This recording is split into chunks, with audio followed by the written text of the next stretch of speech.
ட்ரேடிங்கை பொறுத்தவரையும் 2 ஸ்ட்ராட்டஜிஸ் இருக்குது. ஒன்று வந்து குவாலிட்டிவ் ட்ரேடிங், அடுத்து வந்து குவான்டிட்டிவ் ட்ரேடிங். குவாலிட்டிவ் ட்ரேடிங் என்னன்னா நீங்கள் சோஷியல் மீடியாவில் பார்க்குற சப்போர்ட் அண்ட் ரெசிஸ்டன்ஸ் வச்சு ட்ரேட் பண்ணுறதா இருந்தாலும் சரி, எஸ்எம்சி கன்செப்டாக இருந்தாலும் சரி, ஃபண்டமெண்டல் அனலைஸாக இருந்தாலும், நியூஸஸை வச்சு ட்ரேட் பண்ணுறதா இருந்தாலும் சரி, எல்லாமே குவாலிட்டிவ் ட்ரேடிங்கில் வரும். குவாலிட்டிவ் ட்ரேடிங் என்ன எப்படின்னா வந்து அதுக்கு ஒரு எக்ஸாம்பிள் சொல்ல போனோம்னா, நம்ம இப்போ ஒரு ப்ரெடிக்ஷன் பண்ணுறது, மார்க்கெட்டை ப்ரெடிக்ட் பண்ணுறது, இப்படி நடந்தால் இப்படி நடக்கலாம், இது நடந்தால் இது நடக்கலாம் என்று எதிர்ப்பு கூறல் சொல்கிறது. நம்ம எக்ஸாம்பிள் சொல்லணும்னா வானிலை சொல்லுவாங்க. வானிலை வானம் கருத்துருக்கு, அதாவது இங்கேருந்து இவ்வளோ உலகத்தில் காத்தடிக்குது, காத்தடிச்சா வந்து மழை பெய்யும் அப்படின்னு சொல்லலாம். அது மழை பெய்யலாம், ஏன்னா அது நம்ம எதிர்காலத்தில் நடந்ததை வச்சுட்டு வந்து நம்ம ஒரு டிசிஷன் எடுத்து அதை ஒரு தியரிஸாக மேக் பண்ணி நம்ம இப்போ வச்சிருக்கோம்.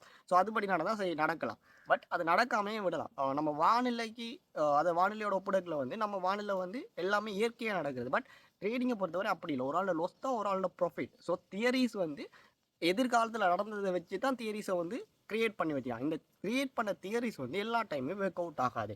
அடுத்தது மெத்தட் என்னன்னா வந்து குவான்டிட்டிவ் ட்ரேடிங். இது வந்து ஃபுல் அண்ட் ஃபுல் மேத்தமெட்டிக்கல் கண்டிஷன்ஸை பேஸ் பண்ணும். லிக்விடிட்டி, நம்ம ட்ரேடுக்கு எடுக்கிற சைஸ், அண்ட் வந்து நம்மளோட கேபிட்டலுக்கும் லிவரேஜுக்கும் ட்ரேடிங் சைஸுக்கும் இருக்கிற ட்ரேடிங் குவான்டிட்டிக்கும் இருக்கிற கனெக்ஷன். ஸோ இது எல்லாத்தையுமே பேஸ் பண்ணி அதே மாதிரி ஹெச் மூடில் ட்ரேட் பண்ணுங்க, நம்ம லிக்வேஷன் எப்படி டிஃபெண்ட் பண்ணுது. So one way mode, hedge மூடுன்னு 2 கான்செப்ட் இருக்குது. அப்போ இதெல்லாமே ஒன்றா சேர்த்து வாரது தான் வந்து குவான்டிட்டிவ் ட்ரேடிங்.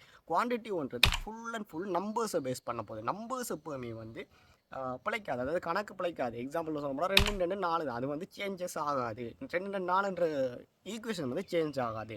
அப்போ நமக்கு நம்பர்ஸை வச்சு ட்ரேட் பண்ணுற குவான்டிட்டிவ் ட்ரேடிங் வந்து எப்போவுமே நமக்கு அக்யூரசி ரேட் வந்து நம்ம 100% பண்ணலாம். ஸோ இது வந்து 100% பண்ணலாதா என்றதெல்லாம் கணக்கு பேர் வருவாங்க, 100% ட்ரேடில் ப்ரொஃபிட் பண்ணான்னு சொல்லி. பட் ரிஸ்க் இல்லாமல் 100% ட்ரேடில் ப்ரொஃபிட் பண்ணல. நான் வித்தின் 1 இயராக வந்து அப்படி தான் ப்ரொஃபிட் பண்ணிட்டு இருக்கேன். சரியா, நான் குவாலிட்டிவ் ட்ரேடிங் பண்ணுறேன் இல்லை, குவாலிட்டி ட்ரேடிங்கில் ஹை ப்ராஃபிட் இருக்குது, பட் ரிஸ்க்கும் இருக்குது, லாஸஸும் வரும், ப்ராஃபிட் வரும். அதை மேனேஜ் பண்ணி பண்ணணும். அது வந்து ப்ரெஷர், நமக்கு மைண்டுக்கு ப்ரெஷர். பட் குவான்டிட்டிவ் ட்ரேடிங்கை பொறுத்தவரை நமக்கு ப்ரெஷர் இல்லாமல் ட்ரேட் பண்ணக்கூடிய கன்செப்டில் ட்ரேட் பண்ணலாம். இப்போ தான் இந்த கன்செப்டை நீங்கள் கேள்விப்படுறீங்க. Qualitative trading, quantitative trading 2 method இருக்குது ட்ரேடில் வந்து நீங்கள் கேள்விப்படுறீங்க அப்படின்னு சொன்னால் கமெண்ட் பாக்ஸில் கமெண்ட் பண்ணுங்கள். என்னமோ ஒரு நல்ல ஒரு வீடியோ சந்திப்போம்.